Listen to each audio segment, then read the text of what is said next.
श्री कृष्ण श्रीमद् भगवद गीता यथारूप अध्याय 10 श्लोक संख्या 10। तेषां सततयुक्तानां भजतां प्रीतिपूर्वकं ददामि बुद्धियोगं तम येन माम उपयन्ति ते। एक बार पुनः। तेषां सततयुक्तानां भजतां प्रीतिपूर्वकं ददामि बुद्धियोगं तम येन माम उपयन्ति ते। तेषां मतलब उन, सततयुक्तानां सदैव लीन रहने वाले को, भजताम भक्ति करने वालों को, प्रीतिपूर्वकम प्रेम भाव सहित, ददामी मतलब देता है, और बुद्धि योगम मतलब असली बुद्धि, तम मतलब वह, एन मतलब जिससे, मम मतलब मुझको, उपयंती मतलब प्राप्त होते हैं, ते मतलब वे। ठीक है, चांदनी माता जी करेंगे, आप कर लो। हरे कृष्ण।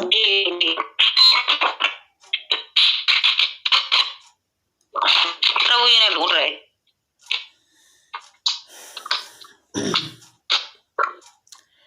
हरे कृष्ण।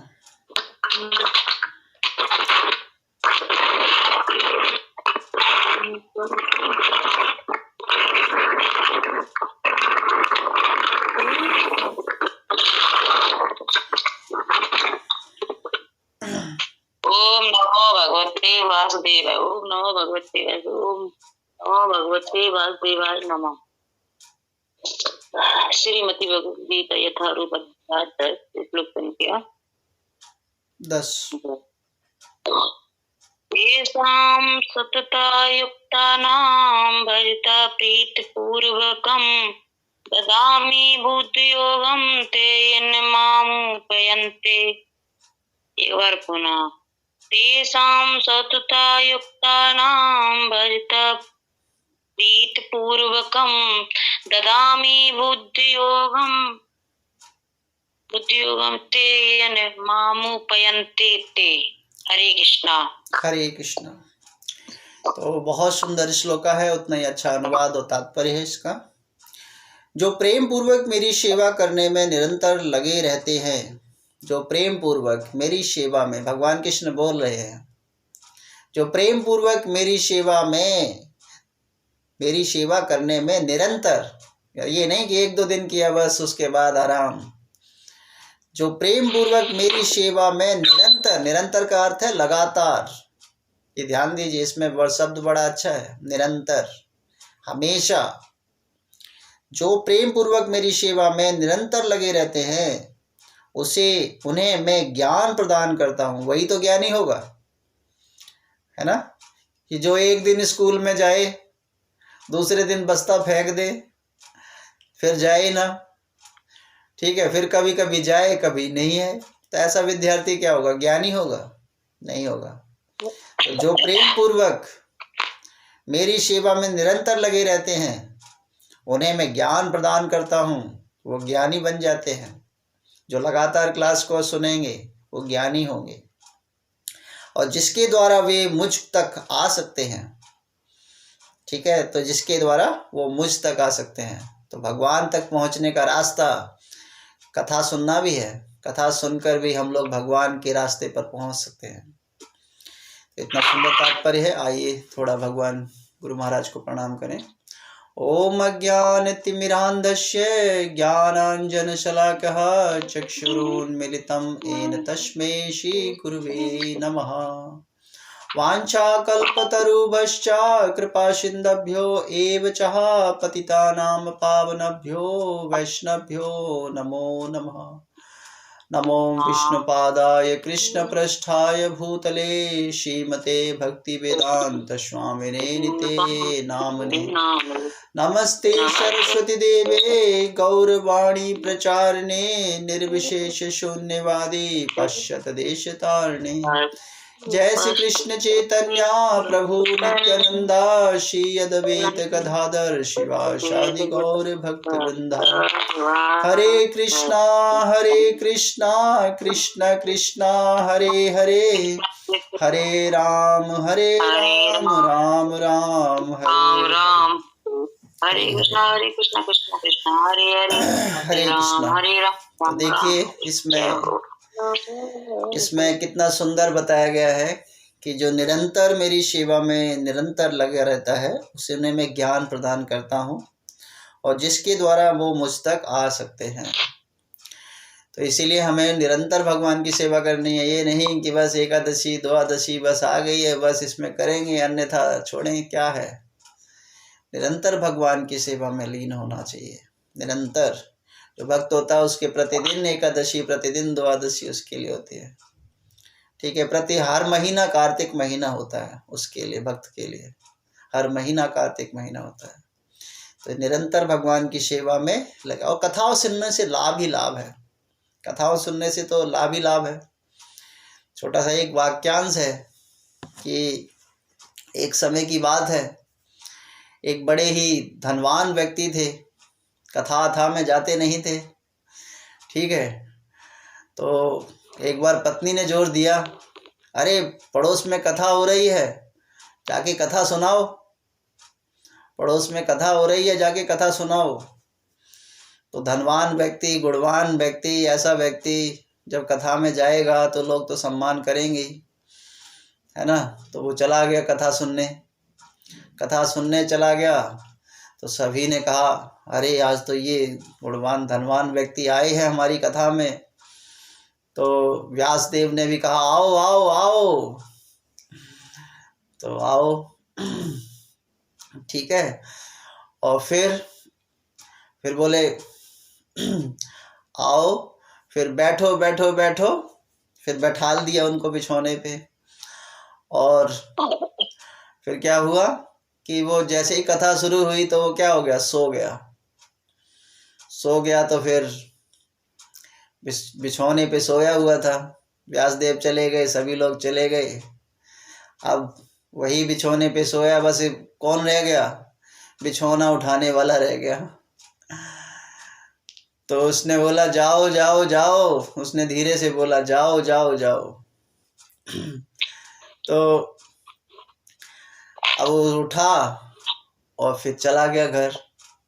पत्नी ने कहा कथा सुनाए, क्योंकि कथा में तो वो सो गया था। पत्नी ने बोला हाँ 3 ही शब्द सुने कथा में। बोला क्या सुना, बोले आओ आओ आओ, बैठो बैठो बैठो, जाओ जाओ जाओ। ये 3 शब्द सुने कथा में। बोला ये अब 3 ही शब्द सुने। तो क्या हुआ कि बोला ये, पत्नी ने बोला ये मंत्र है आपके लिए, कल दोबारा कथा सुनने जाना आप, ये आपका मंत्र हो गया आज कथा में। तो कथा में वो सुन के सो के तो आए ही थे, तो नींद आने वाली नहीं थी। तो क्या हुआ, बिस्तर पे सो गए, लेटे चारपाई पे, तब वही कर रहे हैं आओ आओ आओ, बैठो बैठो बैठो, जाओ जाओ जाओ। तो उनके घर पे रात्रि में चोर आ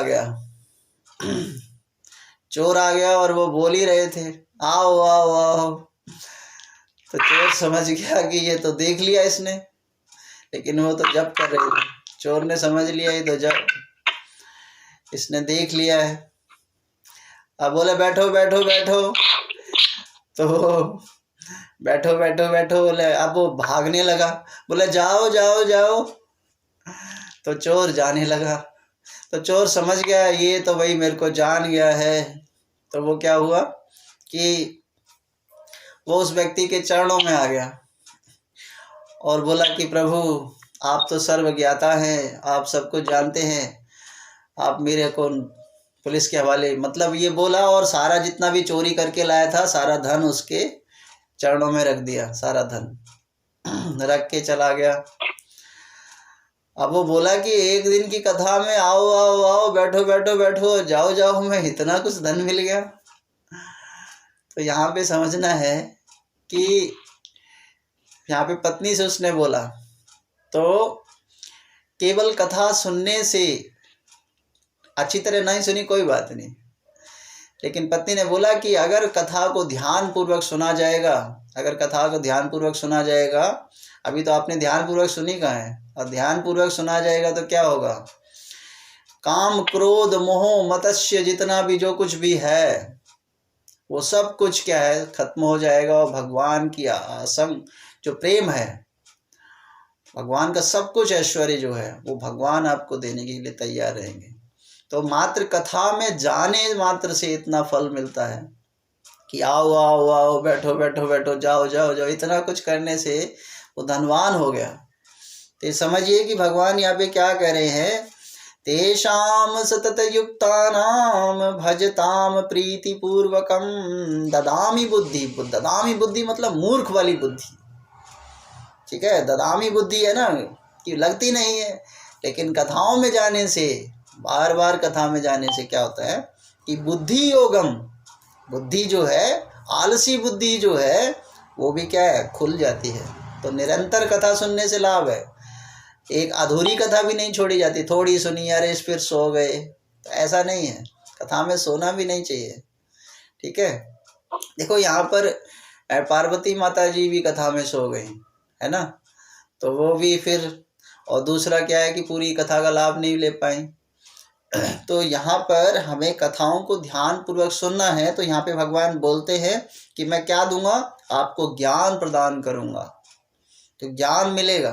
तो ज्ञानी बनना है कि नहीं बनना, हरे कृष्णा, ज्ञानी बनना है कि इसी तरह अंधकार में जीवन चलता रहे, बनना है ज्ञानी प्रभु जी।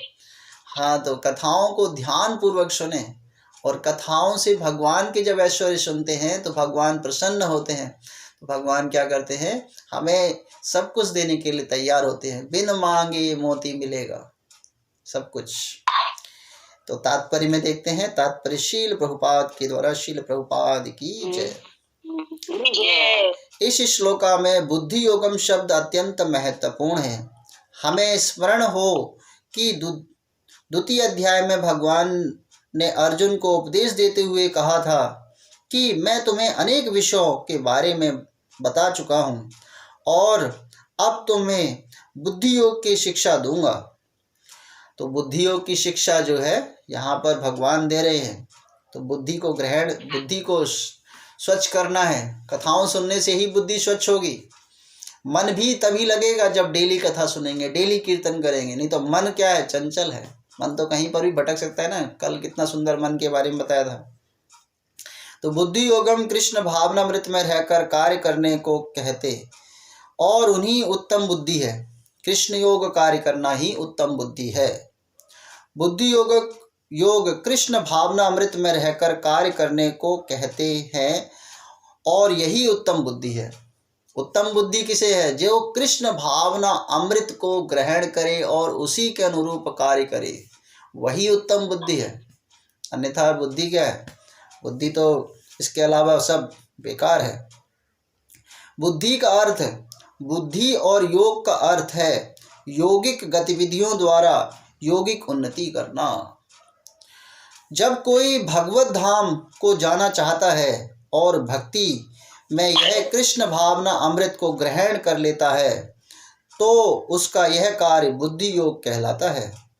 दूसरे शब्दों में बुद्धि योग वह विधि है जिससे मनुष्य भवबंधन से छूटना चाहता है। उन्नति करने की चरम लक्ष्य कृष्ण प्राप्ति है। लोग इसे नहीं जानते, अतः भक्तों तथा प्रामाणिक गुरु की संगति आवश्यक है। तो बुद्धि योगम कैसे होगी, जब किसी गुरु के आश्रय में रहेंगे। हमें हमेशा किसी के आश्रय में रहना चाहिए।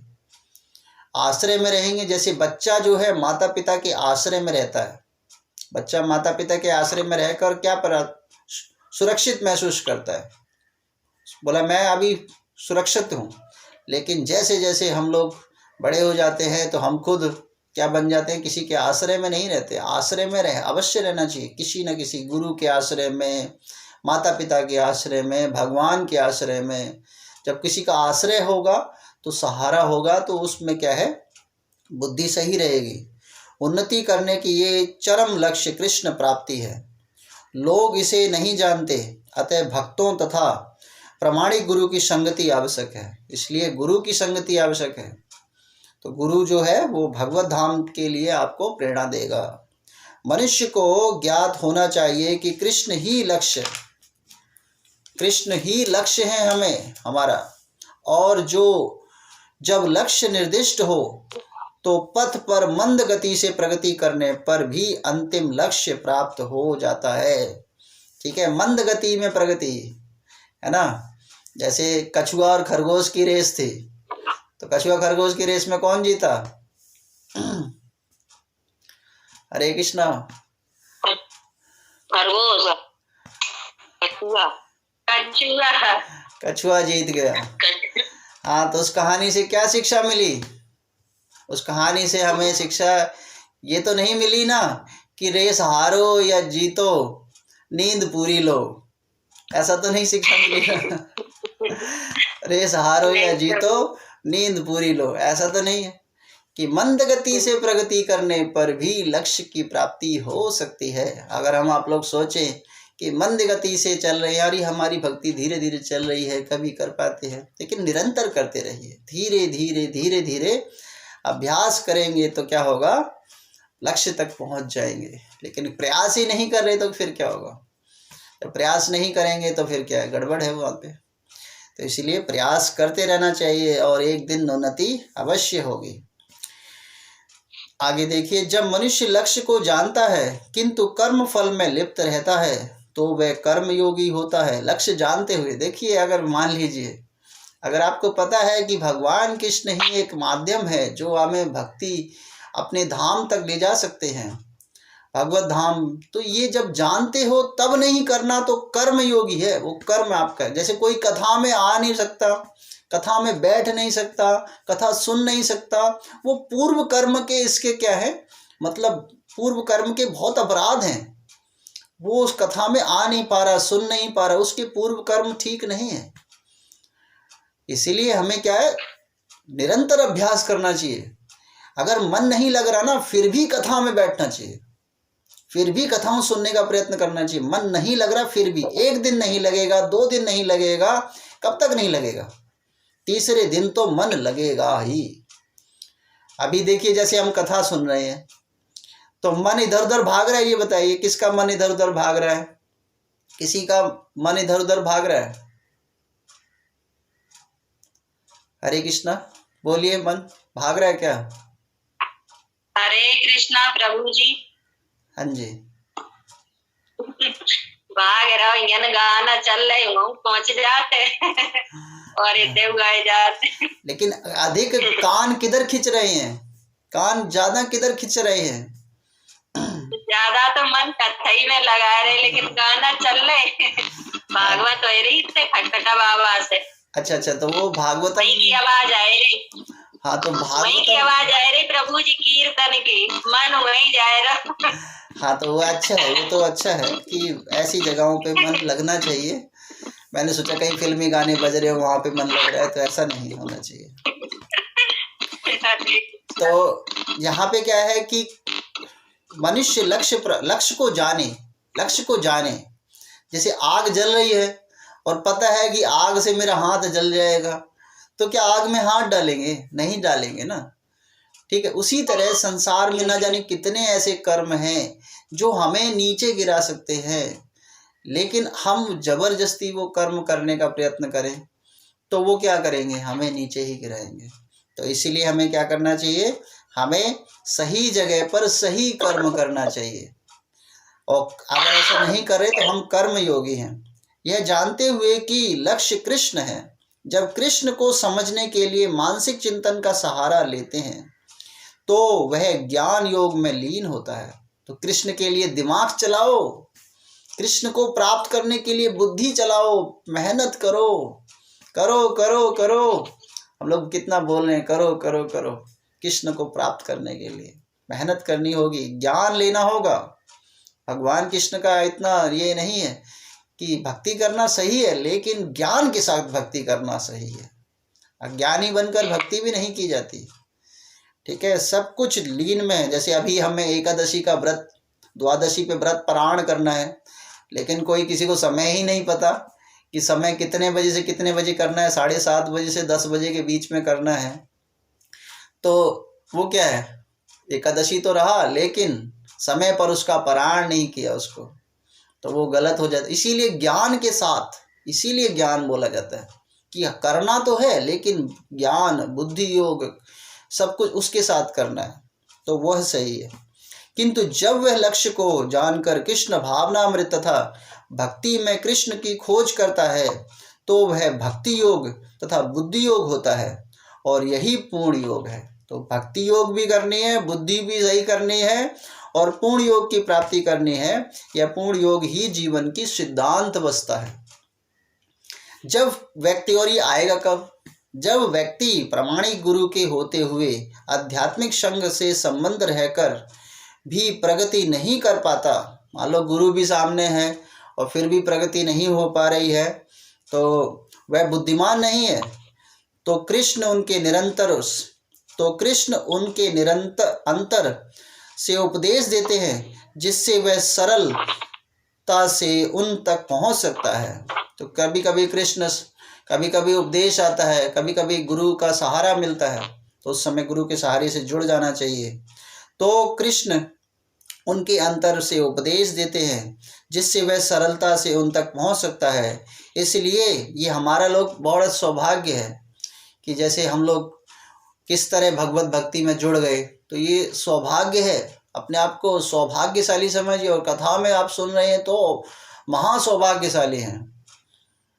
ठीक है, तो सौभाग्यशाली हैं जो भगवान कृष्ण के शब्दों को सुनने के लिए मिल रहा है, जिससे वह सरलता से पहुंच सकता है। इसके लिए जिस योग्यता की अपेक्षा है वह यही है, कृष्ण भावनामृत में निरंतर रहकर प्रेम तथा भक्ति के साथ सभी प्रकार की सेवा की जाए।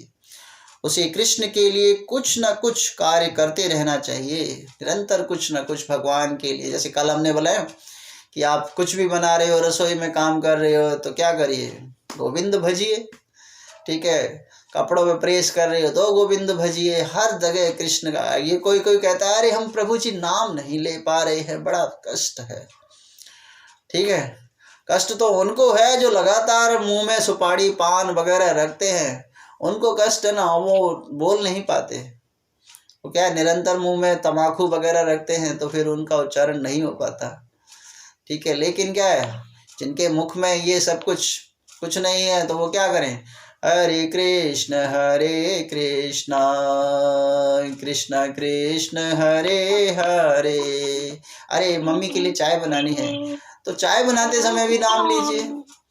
नाम लेने में से कोई वो नहीं है, इसमें कोई रोक टोक नहीं है, हमेशा नाम जप करिए। उसे कृष्ण के लिए कुछ न कुछ कार्य करते रहना चाहिए, किंतु प्रेम पूर्वक करना चाहिए। यदि वह भक्ति इतनी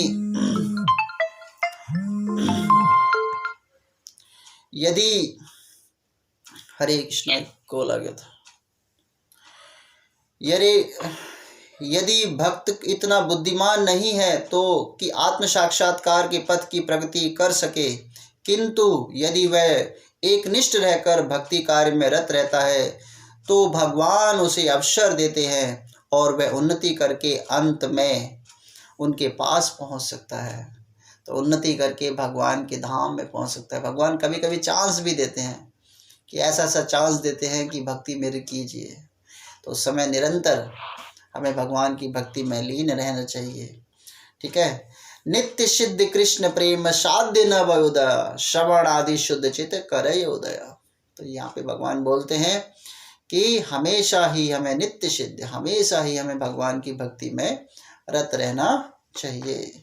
तो इस प्रकार ये बहुत सुंदर तात्पर्य है। देखिए, ज्ञान योग बनना है, ज्ञानी बनना है, भगवान की शरण में रहना है, तो ऐसे पथ को ग्रहण करना चाहिए। ये नहीं कि एक दिन कथा में सुनो, दूसरे दिन नहीं सुनो। सुबह सुबह इसलिए हम लोग करते हैं ताकि सुबह सुबह किसी को कोई डिस्टरबेंस भी ना हो और सुबह सुबह सभी अच्छे कर्म हो जाएं। देखिए, मोबाइल को एक बार अगर हम सुबह चार्ज कर लेंगे ना, वो पूरे दिन चलेगा, पूरे दिन चलेगा। और अगर मोबाइल को सुबह सुबह चार्ज नहीं किया तो वो फिर पटकना पड़ेगा। सुबह सुबह सही कर्म जो है तो पूरे दिन एनर्जी रहेगी, मन बुद्धि और बिल्कुल एकाग्र रहेगा। मन बुद्धि से सब कुछ एकाग्र रहेगा। लेकिन यहाँ पे है ना कि बुद्धि क्या है, भटक जाती है। कब? जब हम सुबह सुबह सही कर्म नहीं करते हैं।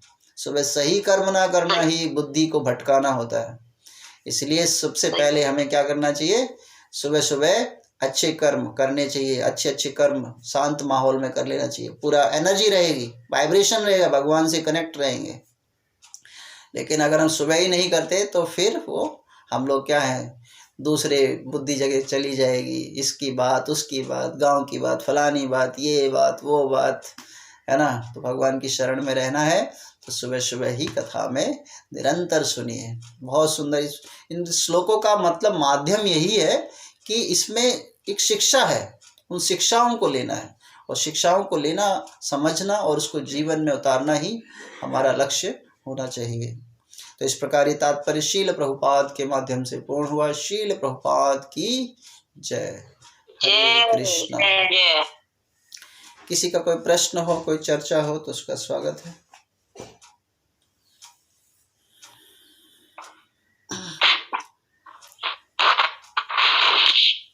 हरे कृष्णा।